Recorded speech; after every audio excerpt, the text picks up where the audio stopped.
End time మెసేజ్లో చాలామంది యేసుక్రీస్తు నామంలో బాప్సం తీసుకొని అక్కడే ఆగిపోతున్నారు. ప్రభువైన యేసుక్రీస్తు నామంలో పాపక్షమాపణ నిమిత్తం బాప్సం తీసుకున్నతోడే నా కొడుకు బాప్సం పొందిండు, అయితే ఏంది? నా కూతురు బాప్సం పొంది, అయితే ఏంది? మా ఆయన బాప్సం పొందిండు పాస్టర్ గారు, అయితే ఏంది? మా ఆవిడ బాప్సం పొందుకుంది పాస్టర్ గారు, అయితే ఏంది అని అడుగుతాను నేను.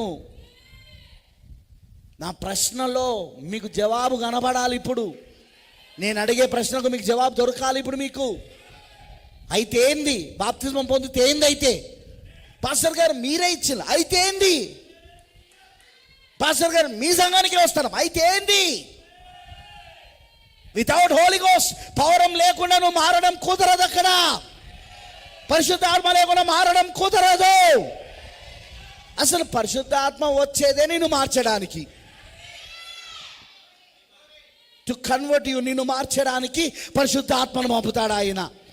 నీలో మార్పును తీసుకురావడానికి పరిశుద్ధాత్మను పంపుతాడు ఆయన.